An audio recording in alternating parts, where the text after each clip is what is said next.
Assalamualaikum warahmatullahi wabarakatuh. Alhamdulillahil qawiyul matin. Wassalatu wassalamu ala man bu'isa bisayfi rahmatan lil alamin. Amma ba'. Selamat siang teman-teman. Perkenalkan, nama saya Fasudin Ahmad. Saya sebagai moderator di presentasi kelompok 4 ini. Di sini saya bertanggung jawab kepada teman-teman sekalian atas berjalannya presentasi dari kelompok 4 ini. Saya akan membagi bagian-bagian dari presentasi ini. Yang pertama adalah sesi pembukaan, yang kedua adalah sesi pemaparan materi yang nanti akan disampaikan oleh saudari saya, yaitu Mbak Mia dan Mbak Liva. Sesi selanjutnya adalah sesi kritik dan saran, yang mana selanjutnya akan dilanjutkan dengan sesi tanya jawab. Baik, langsung saja teman-teman. Berikut adalah presentasi dari kelompok kami, kelompok 4, mengenai tipe dan fungsi kepemimpinan. Assalamualaikum warahmatullahi wabarakatuh. Di sini saya akan menjelaskan tentang pengertian kepemimpinan. Berbagai pendapat para ahli mendefinisikan pengertian kepemimpinan atau leadership dengan analisa dari sudut pandang yang berbeda, seperti berikut.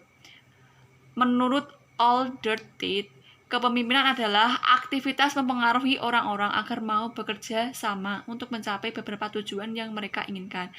Kemudian menurut Harold, kepemimpinan adalah seni membujuk bawahan untuk menyelesaikan pekerjaan-pekerjaan mereka dengan semangat keyakinan. Menurut Paul, kepemimpinan adalah proses mempengaruhi kegiatan individu atau kelompok dalam usaha untuk mencapai tujuan dalam situasi tertentu. Jadi, bisa disimpulkan bahwa pengertian kepemimpinan atau leadership yang mudah dipahami sebagai berikut. Kepemimpinan adalah proses pengaruh sosial dalam hubungan interpersonal, penetapan keputusan, dan pencapaian tujuan.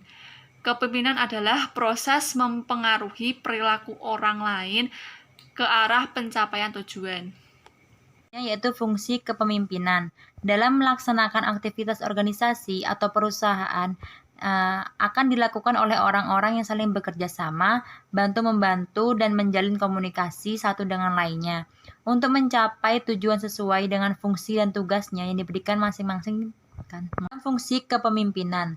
Kepemimpinan itu kan setiap tindakan yang dilakukan oleh individu atau kelompok untuk mengkoordinasi dan memberi arah kepada individu atau kelompok lainnya yang tergabung dalam wadah tertentu untuk mencapai tujuan yang telah ditetapkan sebelumnya. Nah, adapun fungsi-fungsi kepemimpinannya diantaranya yang pertama yaitu fungsi kepemimpinan berhubungan langsung dengan situasi sosial dalam kehidupan atau kelompok organisasi masing-masing yang mengisyaratkan bahwa setiap pemimpin itu berasa di dalam dan bukan di luar situasi itu. Nah, ada fungsi instruksi. Fungsi ini bersifat komunikasi satu arah. Pemimpin sebagai komunikator merupakan pihak yang menentukan apa, bagaimana, bila mana, dan di mana perintah itu dikerjakan secara efektif. Yang kedua yaitu fungsi konsultasi. Fungsi ini bersifat komunikasi dua arah. Pada tahap pertama, dalam usaha menerapkan keputusan, pemimpin kerap kali memerlukan bahan pertimbangannya yang mengharuskan berkonsultasi dengan orang-orang yang dipimpinnya. Di situ yang selanjutnya yaitu fungsi partisipasi. Nah, dalam fungsi ini menjalankan bahwa pemimpin berusaha mengaktifkan orang-orang yang dipimpinnya, baik dalam keikutsertaan mengambil keputusan maupun dalam melaksanakannya. Fungsi ini dilaksanakan dengan memberikan pelimpahan wewenang membuat atau menetapkan keputusan baik melalui persetujuan maupun tanpa persetujuan dari pemimpin. Fungsi delegasi ini harus diyakini merupakan pembantu pemimpin yang memiliki kesamaan dalam prinsip, persepsi, dan aspirasi. Dan yang terakhir yaitu fungsi pengendalian. Fungsi pengendalian bermaksud bahwa kepemimpinan yang sukses atau efektif mampu mengatur aktivitas anggotanya secara terarah dan dalam koordinasi yang efektif sehingga memungkinkan tercapainya tujuan bersama secara maksimal. Fungsi pengendalian ini dapat diwujudkan melalui kegiatan bimbingan, pengarahan, koordinasi, dan tahap pengawasan. Saya akan menjelaskan tentang tipe kepemimpinan. Nah, dari penjelasan tadi dapat disimpulkan ada 3 tipe kepemimpinan. Yang pertama, tipe kepemimpinan otoriter. Tipe kepemimpinan ini menampakkan kekuasaan di tangan satu orang. Pemimpin bertindak sebagai penguasa tunggal. Kedudukan dan tugas anak buah semata-mata hanya sebagai pelaksana keputusan, perintah, dan bahkan kehendak pemimpin. Pimpinan memandang dirinya lebih dalam segala hal dibandingkan dengan bawahannya.